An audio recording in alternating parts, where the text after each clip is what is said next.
सभी का स्वागत है। इस वीडियो सीरीज में आगे मैं आपको बताऊंगा कि इस पूरे फ्रेम को हम कैसे एनालाइज करेंगे और किस तरीके से बीम्स एंड कॉलम्स में जो moments and shear force develop हो रहे हैं, स्ट्रेसेस डिस्ट्रीब्यूशन जो आ रहा है वो मैं आपको डिस्कस करूंगा। जैसे कि लास्ट वीडियो में मैंने आपको कॉम्बिनेशन ऑफ लोड्स बताया था कि किस तरीके से हम लोड्स को कंबाइन कर सकते हैं इंडिविजुअल लोड्स को। अब इस वीडियो में मैं आगे एनालिसिस करूंगा।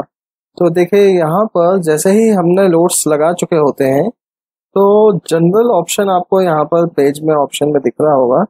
जनरल के नीचे आपको आना है एनालिसिस ऑब्लिक प्रिंट ऑप्शन पे। जब आप एनालिसिस ऑब्लिक प्रिंट ऑप्शन पे क्लिक करते हैं तो यहाँ पर एक कमांड हमको देना होता है। इस कमांड का नेम है परफॉर्म एनालिसिस कमांड। देखिए क्या होता है कि हमने जो भी स्टेप्स कंप्लीट किए हुए हैं, मतलब सबसे पहले हमने फ्रेम बनाया, सेक्शन अप्लाई किया, सपोर्ट लगाया, लोड लगाया।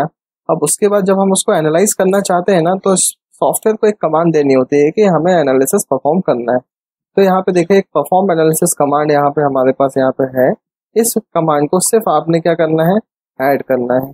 तो जैसा कि देखिए जब मैंने इसको ऐड क्लिक किया और क्लोज किया तो आप यहाँ पर देखेंगे ये साइड में ये जो डेटा एरिया है यहाँ पर एनालिसिस होल स्ट्रक्चर के नाम से एक डायलॉग बॉक्स होता है, जिसमें सबसे लास्ट में आप देखेंगे परफॉर्म एनालिसिस कमांड ऑलरेडी यहाँ पर देखिए आ चुका है। देखिए यहाँ पर 2 टाइम्स आपको परफॉर्म एनालिसिस कमांड आ रहा है।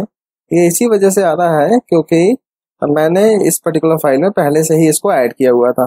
अब मैं अगर चाह रहा हूँ कि मेरे को एक कमांड को डिलीट करना है तो आप सिंपल इसको सिलेक्ट करके माउस राइट क्लिक करके आप इसको डिलीट कर सकते हैं, क्योंकि परफॉर्म एनालिसिस करने के लिए एक ही कमांड काफ़ी होगी। तो मैंने यहाँ पे परफॉर्म एनालिसिस कमांड इसको दे दिया और लास्ट में आप देख रहे होंगे एक कमांड है आपका फिनिश कमांड। तो ये जो होता है एनालिसिस होल स्ट्रक्चर, ये क्या है, इसको अगर आप ध्यान से देखेंगे तो ये एक पूरा सीक्वेंस जो होता है आपके जो प्रोजेक्ट के जो सीक्वेंस है, जिस सीक्वेंस में आपने वर्क किया है कि आपने सबसे पहले एक DXF फाइल को इंपोर्ट किया था, फिर इंपोर्ट करने के बाद आपने मटेरियल प्रोवाइड किया, मटेरियल आपने कंक्रीट डिफाइन किया, आपने सेक्शन डिफाइन किए, different column sections, beam section 9x12, 9x15, 9x18, आपने सपोर्ट डिफाइन किया, फिक्स सपोर्ट, फिर आपने लोड्स डिफाइन किए, लोड्स लगाए। देखिए ये लोड्स का आपको डिटेल यहाँ पे दिख रहा होगा। तो ये क्या होता है, जो भी सीक्वेंस पे आपने वर्क किया है वो सीक्वेंस पूरा यहाँ पर ये नोट डाउन कर देता है और लास्ट में फिर इसको एक कमांड चाहिए होता है, वो है परफॉर्म एनालिसिस कमांड। अब जब ये कमांड मैं दे चुका हूँ तो मैं सिंपल एनालाइज में जाकर इसमें रन एनालिसिस करूंगा। जब मैं रन एनालिसिस करके जब रन एनालिसिस करते हैं तो ये सेव करने को बोलता है, तो मैं रन एनालिसिस करने के बाद इसमें सेव पे क्लिक कर दूंगा। क्योंकि ये फ्रेम हमारा ऑलरेडी सेव था तो मेरे को सिर्फ सेव करना पड़ा है। बट अगर आप चाह रहे हैं कि मेरे को न्यू नेम से सेव करना है तो आप सेव एज कर सकते हो। तो देखिए ये एनालिसिस हो रहा है, एनालिसिस का एक डायलॉग बॉक्स ओपन हो चुका है और ये एनालिसिस कर रहा है। तो देखिए एनालिसिस हमारा कंप्लीट हो चुका है। अब इसमें आप देखेंगे 3 ऑप्शन आ रहे हैं आपके पास। एक आ रहा है व्यू आउटपुट फाइल, एक आ रहा है go to post processing mode और एक आ रहा है स्टे इन मॉडलिंग मोड। अब देखिए मैं यहाँ पर स्टे इन मॉडलिंग मोड को अगर ऑन करके इसमें डन क्लिक करूंगा, ठीक है, यहाँ पे देखिए एरर 0 आ रही है, 0 ही रहना चाहिए। जब मैं स्टे इन मॉडलिंग मोड पे क्लिक करके इसको डन क्लिक करूंगा तो ये जैसा भी आपका विंडो ओपन है सॉफ्टवेयर का वो वैसा का वैसा ही रहेगा, कुछ चेंज नहीं होगा। Go to post processing mode में क्या होता है, go to post processing mode का मीन्स है मेरे को रिजल्ट्स देखने हैं कि जो रिजल्ट्स जो मैंने अभी एनालिसिस परफॉर्म किया उसके क्या रिजल्ट्स आए। तो आपको अगर रिजल्ट्स देखना है तो आप go to post processing mode में जाएंगे। फिर नेक्स्ट होता है व्यू आउटपुट फाइल। इसके बारे में मैं आपको बाद में बताऊंगा ये आउटपुट फाइल क्या है। देखिए क्या होता है कि अभी यहाँ पर जैसे 0 एरर है, बट इनकेस अगर एरर्स आती हैं, मान लीजिए 2 एरर्स 3 एरर्स हैं, तो वो एरर्स की इंफॉर्मेशन हमको यहाँ से पता चलती है आउटपुट फाइल से। तो अभी राइट नाउ एरर्स तो 0 है तो हमें एरर देखने का जरूरत नहीं है, तो हम सीधा अभी इसमें कहाँ जाएंगे, go to post processing mode में। इसको क्लिक करके मैंने इसको डन किया। जब इसको डन किया तो देखिए यहाँ पर क्या होता है, रिजल्ट सेटअप्स में ये मेरे से पूछ रहा होता है कि आपको किस लोड केस के रिजल्ट दिखने, कौन से लोड केस का रिजल्ट आप देखना चाह रहे हैं। तो आप यहाँ देखेंगे इंडिविजुअल लोड केस तो है ही, प्लस कॉम्बिनेशंस भी है। मैं चाह रहा हूँ कि मेरे को कॉम्बिनेशंस के रिजल्ट्स दिखाइए, क्योंकि यहाँ पर सिलेक्टेड सारे हैं। तो मैं यहाँ पर जो पहले इंडिविजुअल केसेस हैं उनको मैं अलग करूंगा। तो इसको कैसे अलग करते हैं, आप कंट्रोल बटन प्रेस करके इसको सिलेक्ट करते जाएंगे और सिंगल एरो, देखिए ये सिंगल एरो पे क्लिक करेंगे तो ये सारे लोड केस अवेलेबल पे आ जाएंगे और आप कहाँ पर आ जाएंगे, सिलेक्टेड पर आ जाएंगे। सिलेक्टेड में आप देखेंगे, सिलेक्टेड में आपके कॉम्बिनेशन लोड्स केस यहाँ पर दिख रहे हैं और आपने फिर इस पे अप्लाई क्लिक करना है और ओके करना है। तो जैसे ही अप्लाई एंड ओके मैंने किया तो आप देखेंगे मॉडलिंग मोड से ये सीधा आपको पोस्ट प्रोसेसिंग मोड पर लेकर आ जाता है। अब पोस्ट प्रोसेसिंग मोड पर आने के बाद आप यहाँ पर देखेंगे ये रिजल्ट्स अब हम बहुत इजीली यहाँ से देख सकते हैं। जैसे देखिए सबसे पहले पोस्ट प्रोसेसिंग में पहला पेज जो ओपन हुआ है वो हुआ है नोड और नोड में पहला सब पेज है डिस्प्लेसमेंट, मतलब नोड का अगर डिस्प्लेसमेंट देखना है तो आप इधर से देख सकते हैं। देखिए कैसे होगा वो देखते हैं। जैसे सपोज मैं इस नोड का डिस्प्लेसमेंट देखना चाहता हूँ कि ये जो नोड है सबसे टॉप मोस्ट पॉइंट का नोड का पोजीशन, तो मैं जब इस पर्टिकुलर नोड पे क्लिक कर रहा हूँ तो देखिए इस नोड की मेरे को ये पोजीशन शो कर रहा है। इस नोड पे ये बता रहा है कि अगर डेड प्लस लाइव लोड अकेला अगर आप सपोज कंसिडर करते हो कि इस बिल्डिंग में सिर्फ डेड एंड लाइव लोड लगेगा तो ये नोड एक्स डायरेक्शन पे 0.495 mm डिस्प्लेस करेगा, वाई डायरेक्शन पे -2.97 mm डिस्प्लेस करेगा और जेड डायरेक्शन पे 0.59 mm डिस्प्लेस करेगा। तो मैक्सिमम आप देख रहे होंगे जो वैल्यू इसमें डिस्प्लेसमेंट की आ रही है वो आ रही है वाई डायरेक्शन पे इसलिए क्योंकि जो पूरा लोड ड्यू टू ग्रेविटी आ रहा है वो नीचे ही जा रहा है, वाई नेगेटिव साइड ही जा रहा है। तो आप देखेंगे ये वाई में -2.97 mm नीचे की तरफ ये बता रहा है कि डिस्प्लेसमेंट करेगा। सिमिलरली ये तो सिर्फ डेड प्लस लाइव लोड का कॉम्बिनेशन का डिटेल था। अगर मैं चाह रहा हूँ कि इस नोड पे अर्थक्वेक का इफेक्ट भी कंसिडर करो, अर्थक्वेक का मेरे को डिफाइन करो कि अर्थक्वेक की वजह से क्या हो रहा है, तो इनकेस अगर आप चाह रहे हैं अर्थक्वेक का आपको लोड मतलब डिस्प्लेसमेंट देखने को मिले तो आप यहाँ देखेंगे dead plus live plus earthquake plus x. मतलब अगर मैं इस ऑप्शन को ऑन करता हूँ, इसका कहने का मतलब ये है कि अगर इनकेस अर्थक्वेक वाले डायरेक्शन से आता है प्लस एक्स डायरेक्शन के अलावा आता है इस डायरेक्शन पे, तो ये नोड कितना mm डिस्प्लेस कर जाएगा। तो देखिए यहाँ पर ये बता रहा है कि अगर एक्स डायरेक्शन पे अर्थक्वेक के साथ डेड प्लस लाइव लोड लगता है तो इसमें जो डिस्प्लेसमेंट होगा वो 97.607 mm होगा। एक्स डायरेक्शन पे सबसे ज्यादा डिस्प्लेसमेंट होगा क्योंकि ये जो नोड है एक्स डायरेक्शन पे ज्यादा मूव करेगा, इसी डायरेक्शन पे ज्यादा मूव करेगा। वाई डायरेक्शन पे मिनिमम है, मतलब नॉर्मल है, एंड जेड डायरेक्शन पे 1.701 है। तो ये बाकी लास्ट में तो एक रिजल्टेंट वैल्यू है, तो ये हमारा इतना जरूरी नहीं होता है। फिर इसके बाद नेक्स्ट देखेंगे आप dead plus live minus earthquake x. अगर अर्थक्वेक हम -x डायरेक्शन से कंसिडर करें कि वाले डायरेक्शन से अर्थक्वेक आ जाएगा तो इसमें -196.810 है। फिर अगर हम आते हैं dead plus live plus earthquake Z में, तो प्लस अर्थक्वेक जेड के लिए ये मेरे को यहाँ पे देखिए डिस्प्लेसमेंट दिखा देता है। आप देख रहे होंगे कि जेड डायरेक्शन पे डिस्प्लेसमेंट ज्यादा शो करता है कि इस डायरेक्शन पे ज्यादा डिस्प्लेसमेंट करेगा। माइनस जेड में आप देखेंगे तो माइनस जेड में माइनस में वैल्यू ये शो करेगा। तो ये क्या होता है कि आपको किसी भी नोड का अगर डिस्प्लेसमेंट आपको देखना है तो आप ये डिस्प्लेसमेंट यहाँ पे किसी भी नोड के ऊपर क्लिक करिए, उसके डिस्प्लेसमेंट ये टेबल के थ्रू आपको यहाँ पर देखने को मिल जाएगा। ठीक है, तो ये होता है। अच्छा, अब देखिए यहाँ पर जो ये डिस्प्ले हो रहा है डिस्प्लेसमेंट, आप अगर इसको थोड़ा सा मैं जूम करूंगा तो आपको दिखेगा कि एक बीम का लाइन आपको दिख रहा है प्लस एक ग्रीन कलर की एक लाइन दिख रही है। तो ये क्या शो कर रहा है, फ्रेम के डिस्प्लेसमेंट को शो कर रहा है कि इनकेस लोड अगर आएगा तो ओरिजिनल पोजीशन तो ये थी, ये जो ब्लैक कलर से आपको ये दिख रहा है या ग्रे कलर हम बोल सकते हैं, ये जो लाइन आपको दिख रही है ये ओरिजिनल पोजीशन है। लेकिन अर्थक्वेक आने के बाद या dead plus live with earthquake अगर हम कंसिडर कर रहे हैं तो ये बता रहा है कि ये बिल्डिंग अपनी पोजीशन से शिफ्ट हो जाएगा, थोड़ा इस साइड मूव हो जाएगा। अच्छा, ये सिर्फ इसी को क्यों डिस्प्ले कर रहा है, मतलब ये जो डायरेक्शन है जिस डायरेक्शन पे ये मूव कर रहा है ये डायरेक्शन हमारा जेड है। ये जेड डायरेक्शन पे ही बस इसलिए डिस्प्ले कर रहा है क्योंकि यहाँ पर हमने जो एक्टिव लोड है, जो मतलब जिस लोड का हम डिस्प्ले देखना चाह रहे हैं वो हमारा dead plus live plus Z है। बट अगर मैं इसको चेंज करता हूँ, माइनस जेड है, अब मैं इसको चेंज करके प्लस एक्स करता हूँ तो आप देखेंगे ये डिस्प्लेसमेंट एक्स डायरेक्शन पे आपको शो करने लगेगा फ्रेम का। तो ये तो खैर ये क्या होता है, हमारा ये डिस्प्ले है। बाकी आपको एक्चुअल अगर सारी लोड्स की वैल्यू देखनी है, सारे डिस्प्लेसमेंट्स की वैल्यू देखनी है तो आप क्या कर सकते हो, पर्टिकुलर नोड के ऊपर क्लिक कर सकते हो जिस नोड का भी आपको डिस्प्लेसमेंट देखना है। ठीक है, तो ये तो हो गया हमारा नोड डिस्प्लेसमेंट, मैंने आपको बता दिया। अब जैसे ये जो नोड डिस्प्लेसमेंट आता है, हम चाहें तो इसकी पूरी टेबल भी हम प्रिंट कर सकते हैं, बट जब आप इसका टेबल प्रिंट करेंगे तो आप देख रहे होंगे कि इस पूरे फ्रेम में बहुत सारे नोड्स होंगे। कितने नोड्स होंगे कि आप जब इसकी टेबल प्रिंट करेंगे तो टेबल बहुत सारे पेज आपके क्या करेगा, वेस्ट करेगा। बट फिर भी अगर किसी पर्टिकुलर पर्सन ने, किसी क्लाइंट ने आपसे बोला है कि हमें नोड्स के डिस्प्लेसमेंट्स की डिटेल चाहिए है, तो आप वहां से दे सकते हैं। मैं जब आपको रिपोर्ट का वीडियो बना के बताऊंगा तो उसमें आप वो चीज समझ जाएंगे। इसके बाद नेक्स्ट होता है रिएक्शंस। रिएक्शंस क्या है, देखिए जैसे आप देख रहे होंगे लास्ट में नोट्स में हमने सपोर्ट लगाया हुआ है, फिक्स सपोर्ट। अब हमें पता है कि ये जो सपोर्ट है, सपोर्ट्स में रिएक्शंस डेवलप हुई होंगी। तो मेरे को अगर रिएक्शंस देखना है तो मैं सिंपल रिएक्शंस पे क्लिक करूंगा, तो आप देखेंगे हर सपोर्ट के ऊपर रिएक्शंस की ये एक तो एक देखेंगे यहाँ पर साइड में टेबल आ जाती है। टेबल में हर एक नोड, जो भी नोड पे आपने सपोर्ट डिफाइन किया हुआ है, उस नोड पे रिएक्शंस की वैल्यूज यहाँ पर आ जाती है। F X, F Y, F Z, मतलब इसको आप बोल सकते हैं R X, R Y, R Z, कि एक्स डायरेक्शन पे कितना रिएक्शन डेवलप हो रहा है, वाई डायरेक्शन पे कितना हो रहा है, जेड में कितना हो रहा है।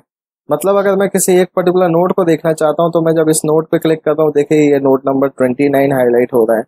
आप जिस नोड पे भी क्लिक करेंगे वो नोड आपको सामने लेके आ जाएगा और उसके नोड्स के रिएक्शंस की लिस्ट आपके सामने आ जाएगी। और जैसा कि मैंने बोला कि ऐसे में आप इधर पे अगर देख रहे हैं तो क्योंकि ये हर नोड का इंडिविजुअल रिएक्शंस आपको यहाँ शो कर रहा है, तो इसी वजह से यहाँ पे क्या हो रहा है, पूरा हौच पौच हो जा रहा है। बाकी आप यहाँ पर टेबल के थ्रू बहुत इजीली समझ पा रहे हैं कि किस नोड पे कितना रिएक्शंस डेवलप हो रहा है और किस लोड की वजह से कितना डेवलप हो रहा है। जैसे ये डेट प्लस लाइव का है तो ये dead plus live plus earthquake plus X का है, dead plus live plus earthquake minus X का है। तो हर पर्टिकुलर कॉम्बिनेशन ऑफ लोड्स जो होते हैं उसका रिएक्शंस आप बहुत इजीली यहाँ पर देख सकते हैं। और अगर आप इंडिविजुअली किसी एक लोड केस का रिएक्शन यहाँ पर ही देखना चाहते हैं तो आप ऐसा कर सकते हैं कि आप उस नोड को सिलेक्ट करिए और नोड को सिलेक्ट करने के बाद व्यू में जाइए और यहाँ पर व्यू सिलेक्टेड ऑब्जेक्ट ओनली करिए, तो आप देखेंगे कि पर्टिकुलर उस नोड का बस आपको रिएक्शंस आपको यहाँ पर ये शो कर रहा है। और जब आपने इसका रिएक्शंस देख लिया है और आपको वापस से पूरा स्ट्रक्चर चाहिए तो आप व्यू में जाकर वापस से फुल स्ट्रक्चर कर सकते हैं। ठीक है, तो इस तरीके से आप रिएक्शंस को, हर एक नोड के रिएक्शंस को आप देख सकते हो। ठीक है, तो और ये तो हो गया आपका नोड्स का रिएक्शंस एंड नोड्स का डिस्प्लेसमेंट। अब नेक्स्ट मैं आऊंगा बीम के बारे में। तो ये देखिए, ये बीम का क्या कॉन्सेप्ट है कि बीम पे कितना मूवमेंट डेवलप हो रहा है, कितना शियर फोर्स डेवलप हो रहा है, ये अगर आप चेक करना चाहते हैं तो आप यहाँ से देख सकते हैं। जैसे देखिए बीम पे जब मैंने क्लिक किया तो बीम के अंदर का सब पेज है फोर्सेस। फोर्सेस में क्या होता है, ये बीम के ऊपर अप्लाई होने वाले फोर्सेस की डिटेल, शियर फोर्स हम जिसको बोलते हैं, उसकी डिटेल दे देता है। बीम कॉलम जो भी आप मेंबर लेंगे उसका आपको डिटेल देगा। जैसे अगर मैं इस पर्टिकुलर बीम पे क्लिक कर रहा हूँ तो देखिए ये जो बीम है, बीम नंबर 364 है। तो बीम नंबर 364 में ये बता रहा है कि अगर डेट प्लस लाइव लोड आप अप्लाई कर रहे हैं इस बीम के ऊपर तो 171 number node and 175 number node, ये क्या है, ये बीम के एंड्स की पोजीशंस बता रहा है कि एंड्स में कितना फोर्स डेवलप हो रहा है। तो ये बता रहा है कि बीम का जो एंड है उस एंड पे एक्स डायरेक्शन पे जो फोर्स आ रहा है वो 28.883 है किलोन्यूटन है, वाई डायरेक्शन पे जो फोर्स आ रहा है वो 73.331 है एंड जेड डायरेक्शन पे नेग्लिजिबल है। ठीक है, अगर मैं बात करूं 175 नंबर नोड का, या फिर मैं एक काम करता हूं, यहाँ पर इस बीम अकेले को बस मैं हाईलाइट करता हूं। इस बीम को सिलेक्ट करके अगर मैं यहाँ पर व्यू सिलेक्टेड ऑब्जेक्ट ओनली कर रहा हूँ तो आपको इधर पे ज्यादा बेटर ये चीज समझ में आएगी कि ये जो बीम है, इस बीम का जो एंड नोड है, ये जो नोड है, ये नोड नंबर 171 होगा। अब ये हम कैसे पता कर सकते हैं, हम यहाँ पर अगर नोड कर्सर ऑन कर लेते हैं और नोड कर्सर ऑन करके जब यहाँ कर्सर लेके आ रहे हैं तो ये हमको बता रहा होता है ये नोड नंबर 171 है और ये नोड नंबर 175 है। तो आप देख रहे होंगे कि बहुत इजीली हम किसी भी बीम पे शेयर फोर्स के बारे में पता कर सकते हैं कि इसमें कितना शेयर फोर्स डेवलप हो रहा है। अभी देखिए ये डेट प्लस लाइव का शेयर फोर्स था, ऐसे dead plus live plus earthquake plus X का है, माइनस एक्स का है, प्लस जेड का है, माइनस जेड का है। मतलब डिफरेंट लोड केस के हिसाब से शेयर फोर्स कितना डेवलप हो रहा है ये आपको यहाँ पर ये शो कर रहा है। सिमिलरली आप नीचे यहाँ देखेंगे तो यहाँ पर ये जैसे यहाँ पर आपको क्या हो रहा था, एंड्स की डिटेल दे रहा था कि एंड्स में कितना हो रहा है। यहाँ पे क्या है, यहाँ पे डिस्टेंसेस वाइज दे रहा है कि 0 mm में कितना, 0 मीटर में कितना, 1.086 मीटर में कितना। मतलब किसी भी बीम को ये 5 पार्ट्स में डिवाइड कर देगा। देखिए 1 2 3 4 5, तो इस बीम को 5 पार्ट्स में डिवाइड कर दिया है और 5 पार्ट्स में डिवाइड करने के बाद लेंथ वाइज ये क्या कर रहा है, शेयर फोर्स की वैल्यूज आपको यहाँ दिखा रहा है। आप देख रहे होंगे इनिशियल में शेयर फोर्स यहाँ पॉजिटिव दिखा रहा है, फिर बाद में नेगेटिव है, तो positive shear force and then negative shear force. अच्छा, अभी देखेंगे जो यहाँ पर आपको जो ये डिस्प्ले कर रहा है, ये जो डिस्प्ले कर रहा है ये मूवमेंट का है, ये मूवमेंट डिस्प्ले कर रहा है आपको, ठीक है, बेंडिंग मूवमेंट।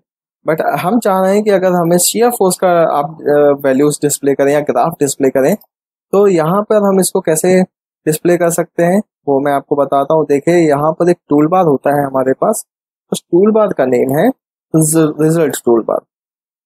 जब आप रिजल्ट टूल बार में आएंगे तो यहाँ पे देखिए बाय डिफॉल्ट कौन सा ऑप्शन एक्टिव है, बेंडिंग जेड मूवमेंट, इसीलिए ये क्या करता है, बेंडिंग मूवमेंट का ग्राफ आपको शो करता है। बट आप चाह रहे हैं कि हमें शेयर फोर्स का ग्राफ देखना है, तो आप यहाँ पे देखिए शेयर वाई फोर्स, मतलब शेयर अलोंग वाई डायरेक्शन आप देखना चाह रहे हैं, और आप चाह रहे हैं कि मूवमेंट हमें ना दिखे, तो आप मूवमेंट के ऑप्शन को ऑफ कर देंगे, तो देखिए शेयर फोर्स का वैल्यू ये शो करता है। तो आपको यहाँ से आप समझ में आ रहा होगा कि initially shear force positive show कर रहा है और एंड पे शेयर फोर्स क्या हो जा रहा है, नेगेटिव हो जा रहा है। आप देख रहे होंगे यहाँ से ये नेगेटिव डायरेक्शन पे आ रहा है। तो ये हमारा होता है कि हम अगर किसी पर्टिकुलर बीम का शेयर फोर्स देखना चाहते हैं, बीम हो चाहे कॉलम हो, किसी भी ऑब्जेक्ट का आप शेयर फोर्स देखना चाह रहे हैं, बेंडिंग मूवमेंट देखना चाह रहे हैं, तो आप बहुत इजीली देख सकते हैं। अब नेक्स्ट हम आते हैं, अब देखिए यहाँ पर तो ये है ही, आप बेंडिंग मूवमेंट वापस लाना चाहते हैं तो आप ला सकते हो। अब नेक्स्ट जो मैं आता हूँ स्ट्रेस डिस्ट्रीब्यूशन, मतलब किसी भी बीम पे स्ट्रेस डिस्ट्रीब्यूशन कैसा हो रहा है, कहाँ पर टेंशन डेवलप हो रहा है, बीम के किस पोर्शन पे कंप्रेशन डेवलप हो रहा है, ये मैं आपसे अगर डिस्कस करना चाह रहा हूँ तो हम किसके थ्रू करेंगे, स्ट्रेसेस के थ्रू। जब मैं यहाँ पर स्ट्रेस पे क्लिक करता हूँ तो आप देख रहे होंगे कि अभी क्योंकि मेरा एक ही बीम यहाँ पर हमने सेलेक्ट करके रखा हुआ है, हम अगर यहाँ पर व्यू सिलेक्टेड ऑब्जेक्ट ओनली कर देते हैं, या सॉरी होल स्ट्रक्चर ऑन कर देते हैं, तो हमारा पूरा स्ट्रक्चर यहाँ पर आ जाता है। और अब भी अगर मैं चाह रहा हूँ कि मेरे को इस बीम का अगर स्ट्रेस डिस्ट्रीब्यूशन देखना है, तो जब मैं इस बीम पे क्लिक करूंगा तो ये वाले बीम का आपको स्ट्रेस डिस्ट्रीब्यूशन शो करेगा। अच्छा, अभी जो ये बीम में स्ट्रेस डिस्ट्रीब्यूशन आपको यहाँ पे शो कर रहा है, ये dead load plus live load plus earthquake plus X का है, क्योंकि एक्टिव लोड तो यही है जो मैं आपसे पहले डिस्कस कर चुका हूँ। लेकिन अगर मैं चाह रहा हूँ कि मेरे को सिर्फ डेड एंड लाइव लोड का आप स्ट्रेस डिस्ट्रीब्यूशन शो करिए, बेसिकली बीम्स में हम stress distribution dead plus live only का देखते हैं मैक्सिमम टाइम पे, सिर्फ हम dead and live load he consider करते हैं। तो अभी हम इसको देखते हैं। तो देखिए यहाँ पर जब मैं इसको डेड प्लस लाइव लोड को सिलेक्ट कर रहा हूँ, तो आप देखेंगे यहाँ पर डिस्ट्रीब्यूशन भी आपका स्ट्रेस डिस्ट्रीब्यूशन चेंज हुआ है। आप यहाँ पर कलर्स के थ्रू अगर आप देखेंगे तो आपको यहाँ पर दिख रहा होता है कि initially start of the beam आप देखेंगे ये प्लेन दिख रहा है, येलो कलर से, लाइट येलो कलर से आपको प्लेन दिख रहा है, और दिख रहा होगा कि इस बीम में इनिशियली ऊपर ब्लू कलर से काउंटूर्स दिख रहे हैं और नीचे आपको रेड कलर काउंटूर्स दिख रहे हैं, बीच में आप ब्लू कलर का काउंटूर देख रहे हैं, ऊपर रेड कलर काउंटूर देख रहे हैं, तो एंड पे फिर से आपको ब्लू कलर ऊपर ही आ रहा है, रेड कलर नीचे। तो ये क्या कर रहा है, ये स्ट्रेस डिस्ट्रीब्यूशन शो कर रहा है।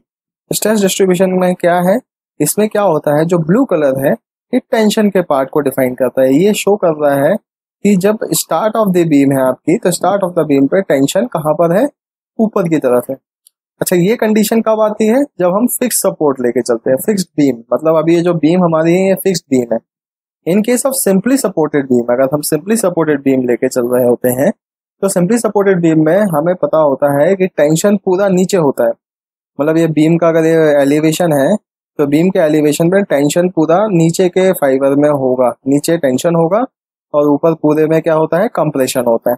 But in case of fixed beam, मतलब ये वाला एंड भी फिक्स है, ये एंड भी फिक्स्ड है, तो उस केस में टेंशन एंड कंप्रेशन का जोन जो है लेंथ वाइज चेंज होता जाता है। जैसे हम बता रहे हैं यहाँ पर कि जैसे स्टार्टिंग है ऑफ द बीम है, तो स्टार्टिंग ऑफ द बीम में जो टेंशन है वो ऊपर के सरफेस पर है और कंप्रेशन जो है वो नीचे के सरफेस पर है। बट जैसे जैसे हम लेंथ वाइज आगे बढ़ रहे हैं, तो क्या हो रहा है कि जो टेंशन है वो नीचे आ जा रहा है और कंप्रेशन जो है ऊपर हो जा रहा है। रेड कलर शो करता है कंप्रेशन को। तो यहाँ पर देखेंगे बीच में टेंशन है, फिर जब एंड पे फिर से पहुंच रहे हैं तो अगेन आप देखेंगे एंड पे फिर से क्या हो जा रहा है, टेंशन हो जा रहा है। और आप यहाँ पर देखेंगे ये जो है, ये जो वैल्यू, ये जो आपको काउंटूर दिख रहा है, ये सेक्शन का काउंटूर दिख रहा है। सेक्शन कौन सा, starting of the section, starting of the beam. But अगर आप चाह रहे हैं कि इसको मेरे को चेंज करके देखना है तो यहाँ पे देखेंगे एक अलग से डायलॉग बॉक्स आता है, सिलेक्ट सेक्शन प्लेन। तो इसमें जो है हम इसको जब इसको स्लाइड करेंगे तो देखिए जब मैं इसको स्लाइड कर रहा हूँ तो आप देखेंगे यहाँ पर काउंटूर चेंज हो रहा है। आप देखेंगे स्लाइड कर रहा हूँ तो काउंटूर्स क्या हो रहा है, चेंज हो रहा है। बिल्कुल बीचों बीच अगर मैं लेके आऊंगा तो आप देखेंगे कि ब्लू कलर नीचे की तरफ हो चुका है, रेड कलर ऊपर की तरफ हो चुका है। और अगर आप चाह रहे हैं कि मेरे को पैरेलली आप वैल्यूज भी दिखाइए, स्ट्रेसेस के वैल्यू मेरे को शो करिए, तो मैं जब यहाँ पर डिस्प्ले लीजेंड ऑन कर दूंगा, डिस्प्ले लीजेंड में तो ये क्या कर रहा है, कलर वाइज वैल्यू दिखा रहा है कि रेड कलर जो सब जब मैक्सिमम रेड कलर जिधर भी आ रहा होगा वहां पर 4.11 न्यूटन पर एमएम स्क्वायर का स्ट्रेस डिस्ट्रीब्यूशन आ रहा है। जहां -4.19 जिधर बिल्कुल डार्क ब्लू दिख रहा है वहां -4.19 का स्ट्रेस डिस्ट्रीब्यूशन है। बट अगर मैं चाह रहा हूँ कि जिस पोजीशन पे अभी मेरा प्लेन है उस पोजीशन की मेरे को डिटेल पता चले तो आप यहाँ पर डिस्प्ले कॉर्नर स्ट्रेस ऑन कर लेंगे। जब डिस्प्ले कॉर्नर स्ट्रेस आप ऑन कर लेते हैं तो आप देखेंगे कि ये पर्टिकुलर कॉर्नर्स पे उस पोजीशन पे क्या स्ट्रेसेस डेवलप हो रहे हैं वो आपको बता रहा होता है। देखिए इसमें टेंशन की वैल्यू ये नेगेटिव में शो करता है। अगर आपका टेंशन डेवलप हो रहा है तो ये नेगेटिव में शो करेगा, कंप्रेशन को पॉजिटिव में करेगा। तो अभी अगर मैं बिल्कुल स्टार्ट ऑफ द बीम में चला जाऊंगा तो आपको दिख रहा होता है कि मैक्सिमम टेंशन वैल्यू जो है वो टॉप में आ रही है। मैक्सिमम टेंशन वैल्यू किधर आ रही है, टॉप में, वो भी स्टार्ट ऑफ द बीम में। तो ये हम हमेशा से पढ़ते आ रहे हैं कि किसी भी मेंबर पे, किसी भी ऑब्जेक्ट पे अगर हम कोई फोर्स लगा रहे हैं तो उस फोर्स की वजह से होने वाला जो स्ट्रेस है, स्ट्रेस डिस्ट्रीब्यूशन जो पर्टिकुलर मेंबर में होगा वो सबसे ज्यादा फिक्स्ड एंड की तरफ होगा। मतलब जिस एंड पे सपोर्ट होता है वहां पर सबसे ज्यादा स्ट्रेस डेवलप होता है। तो यहाँ पे आप देखेंगे सबसे ज्यादा स्ट्रेस यहाँ पे कहाँ डेवलप हो रहा है, स्टार्ट ऑफ द बीम में हो रहा है, और वो भी किधर हो रहा है, ऊपर की तरफ हो रहा है। ठीक है। और अगर मैं इस पर्टिकुलर स्लाइडर को और यहाँ पर स्लाइड करता जाऊंगा तो आप देखेंगे एक कंडीशन आती है जिसको बोलते हैं transition zone. Transition zone means क्या होगा कि एक ऐसा जोन जिधर क्या हो रहा है, टेंशन जोन जो है कंप्रेशन में कन्वर्ट होने वाला है और कंप्रेशन जोन जो है वो टेंशन में कन्वर्ट होने वाला है। देखिए आप यहाँ पर देखेंगे यहाँ पर लगभग सारी वैल्यू 0 के आसपास है। मतलब टेंशन जो है कंप्रेशन में कन्वर्ट हो गया और कंप्रेशन जोन टेंशन में हो रहा है। फिर और आगे आएंगे तो फिर देखिए आपको चेंज होता हुआ मिलेगा, टेंशन जोन नीचे की तरफ आ जाएगा और कंप्रेशन जोन ऊपर की तरफ हो जाएगा। और फिर एंड में जाएंगे तो फिर टेंशन जोन ऊपर हो जाएगा और कंप्रेशन जोन नीचे हो जाएगा। तो ये होता है स्ट्रेस डिस्ट्रीब्यूशन। ये स्ट्रेस डिस्ट्रीब्यूशन बीम के रेनफोर्समेंट को समझने में बहुत आपको हेल्प करेगा। जब हम बीम रेनफोर्समेंट डिटेलिंग पढ़ेंगे तब हम इसको समझेंगे। और ठीक है, अभी मैं इसको क्लोज करता हूँ। अब देखिए ये तो मैंने एक पर्टिकुलर बीम पे देखा, बाकी यहाँ पर ये साइड में टेबल आती है। टेबल में क्या है, टेबल में ये पर्टिकुलर बीम का किसी भी लोड केस को लेकर लेंथ वाइज कॉर्नर्स के स्ट्रेसेस डिस्ट्रीब्यूशन आपको यहाँ पे शो करता है। माइनस वैल्यू मैं आपको बता चुका हूँ, minus means tension, plus means compression. तो ये देखिए लेंथ वाइज क्या करता होता है, हमको टेंशन एंड कंप्रेशन की वैल्यूज दे देता है। ठीक है। और अगर आप चाह रहे हैं किसी बीम पे मैक्सिमम कंप्रेशन मैक्सिमम टेंशन देखना है तो आप मैक्सिमम स्ट्रेस में जाएंगे तो ये हर पर्टिकुलर बीम के ऊपर मैक्सिमम टेंशन कितना डेवलप हो रहा है और मैक्सिमम कंप्रेशन कितना डेवलप हो रहा है वो आपको यहाँ पर डिटेल दे देता है। तो ये था स्ट्रेस डिस्ट्रीब्यूशन। स्ट्रेस डिस्ट्रीब्यूशन के बाद हम आएंगे ग्राफ्स में। ग्राफ्स का क्या यूज है देखें। अभी अगर मैंने इसी बीम को सिलेक्ट करके रखा तो इस बीम के ऊपर लगने वाला बेंडिंग मोमेंट डायग्राम ये आ रहा है कि इस बीम के ऊपर जो बेंडिंग मोमेंट डेवलप हो रहा है उसकी वैल्यूज यहाँ पे आपको समझ में आ रही है कि कितना वैल्यूज के साथ बेंडिंग मोमेंट यहाँ पे डेवलप हो रहा है। शियर फोर्स डायग्राम आप यहाँ पे देख रहे होंगे, ये आ रहा है, ये शियर फोर्स अलोंग वाई है, ये शियर फोर्स अलोंग एक्स है। बट अगर आप चाह रहे हैं कि यहाँ पे मेरे को स्ट्रेस डिस्ट्रीब्यूशन डायग्राम देखना है तो आप यहाँ पर ऐसा कर सकते हैं कि आप माउस राइट क्लिक करिए और सीधा डायग्राम पे क्लिक करिए। जब डायग्राम पर आप क्लिक करते हो तो यहाँ पे आप देखेंगे स्ट्रेस का ऑप्शन है, आप स्ट्रेस डिस्ट्रीब्यूशन पे क्लिक करिए और इसको ओके करिए। जब इस पे क्लिक करते हैं तो अच्छा देखिए अभी ये स्ट्रेस डिस्ट्रीब्यूशन के साथ साथ ये शियर फोर्स डायग्राम भी दे रहा है। तो मैं इसको फिर माउस राइट क्लिक करके डायग्राम में जाऊंगा और ये जो एक्सियल फोर्स है इसको ऑफ कर दूंगा। इसको जब ऑफ करा तो आप देखेंगे ये हमें स्ट्रेस डिस्ट्रीब्यूशन ये शो करता है। और आपको यहाँ पे समझ में आ रहा होगा कि देखिए ये स्ट्रेस डिस्ट्रीब्यूशन में ये क्या शो कर रहा है कि इनिशियल जब स्टार्ट ऑफ द बीम था तो कंप्रेशन की वैल्यू 4 के आसपास थी। फिर जैसे जैसे लेंथ वाइज आप आगे बढ़ रहे हैं कंप्रेशन का वैल्यू लगभग 0 के बराबर हो रही है। फिर उसके बाद फिर क्या हो रहा है, कंप्रेशन का वैल्यू बढ़ रहा है बीच में बीच में, लेकिन ये कंप्रेशन का वैल्यू तो बढ़ रहा है, लेकिन कंप्रेशन की जो पोजीशन है वो टॉप ऑफ द बीम पे चली जाएगी। फिर उसके बाद फिर एंड पे बीच में आएंगे, इधर आएंगे तो इधर पे फिर से लगभग 0 हो जाएगी और एंड पे फिर वैल्यू बढ़ रही है। तो आप यहाँ से कंबाइंड स्ट्रेस डिस्ट्रीब्यूशन, मूवमेंट का डिस्ट्रीब्यूशन एंड शियर फोर्स का डिस्ट्रीब्यूशन आप बहुत इजीली इसके थ्रू, ग्राफ के थ्रू देख सकते हैं। और आप चाहें तो इसका कॉपी भी कर सकते हैं। आप कॉपी पिक्चर करके, आपके प्रोजेक्ट है, आपका कोई फाइल है, वर्ड में कोई फाइल है, आप प्रोजेक्ट एक बना रहे हैं, आप उसमें कॉपी पिक्चर करके पेस्ट कर सकते हैं, कंट्रोल V करके। ठीक है, तो ये आपको ग्राफ मिल जाएगा। अब नेक्स्ट होता है एक एनिमेशन। मतलब इतना यूजफुल नहीं है, बट हम इसको समझते हैं कि है क्या एनिमेशन। जब हम एनिमेशन में क्लिक करते हैं, मैं चाह रहा हूं कि जो भी लोड हमने लगाया उस लोड का डिस्प्लेसमेंट मेरे को एनिमेशन के थ्रू ये शो करे। तो मैंने यहाँ पर एनिमेशन पे क्लिक करके जब इसमें डिफ्लेक्शन, मैं चाह रहा हूँ कि डिफ्लेक्शन का एनिमेशन मेरे को दिखाइए, मैं डिफ्लेक्शन एनिमेशन ऑन करके अप्लाई किया एंड ओके किया, तो आप देखेंगे इस बीम, इस पूरे फ्रेम में थोड़ा थोड़ा डिस्प्लेसमेंट आपको यहाँ पे शो हो रहा है। थोड़ा आप देखेंगे कुछ मेंबर्स आपके मूव हो रहे हैं। अच्छा, ये मेंबर्स जो मूव हो रहे हैं ये डेड प्लस लाइव लोड की वजह से हो रहे हैं। ये जो एनिमेशन दिखा रहा है, ये दिखा रहा है कि अगर सिर्फ डेड एंड लाइव लोड लगाएंगे तो इस तरीके का डिस्प्लेसमेंट होगा। और basically dead and live load में जो डिस्प्लेसमेंट होता है उसको हम बोलते हैं इनिशियल सेटलमेंट। मतलब जब हम कभी भी किसी बिल्डिंग को बनाएंगे तो बिल्डिंग बनाने के बाद कुछ जो है सेटल्ड होती है, मतलब अपने ओरिजिनल पोजीशन से कुछ नीचे की तरफ आएगी, कुछ आपका मूव करेगी। तो अभी ये तो डेड प्लस लाइव है। अगर मैं चाहता हूँ अर्थक्वेक का डिस्प्लेसमेंट शो करिए, तो आप इधर से लोड केस चेंज करिए, मान लीजिए dead plus live plus earthquake plus Z करता हूँ, तो आप देखेंगे जेड डायरेक्शन पे ये डिस्प्लेसमेंट आपको शो कर रहा है अर्थक्वेक का। आई थिंक आपको ये क्लियर हो गया होगा। अब देखिए, जैसे ये डिस्प्लेसमेंट जो अभी शो कर रहा है, ये मतलब ये एक्चुअल डिस्प्लेसमेंट है। मतलब एक्चुअली में अगर अर्थक्वेक कंसिडर करेंगे हम, तो अर्थक्वेक आएगा तो इस तरीके का ही डिस्प्लेसमेंट होगा। ठीक है, और अगर आप चाह रहे हैं कि नहीं मेरे को इस डिस्प्लेसमेंट थोड़ा सा हैवी ज्यादा दिखाना है, मतलब उतना आएगा नहीं, बट सपोज आप चाह रहे हैं ज्यादा मेरे को शो कराना है एनिमेशन में, तो आप इधर पे एनिमेट पे दोबारा क्लिक करिए और यहाँ पे एक ऑप्शन होता है जिसका नेम है स्केल। आप स्केल में जाइए। जब आप स्केल में जाते हैं तो स्केल में आप यहाँ पर देखेंगे ये होता है हमारा डिस्प्लेसमेंट स्केल। देखिए, एक तो होता है लोड स्केल। ये जो लोड स्केल है इसका मैं एक अलग से एक वीडियो बनाऊंगा जिसमें आपको इसके बारे में समझाऊंगा। ठीक है, और ये होता है हमारा रिजल्ट स्केल। रिजल्ट स्केल में आप इधर देखेंगे एक है डिस्प्लेसमेंट स्केल। डिस्प्लेसमेंट स्केल में क्या होता है कि अभी देखिए इसमें जो स्केल सेट है वो ये है कि 1000 mm जो है पर मीटर है। मतलब अगर आपके फ्रेम में, आपके कॉलम में 1000 mm का डिस्प्लेसमेंट हो रहा है, तो वो है जो 1000 mm का डिस्प्लेसमेंट है वो 1 मीटर में दिखाएगा। मतलब ये तो एक्चुअल स्केल हो गया।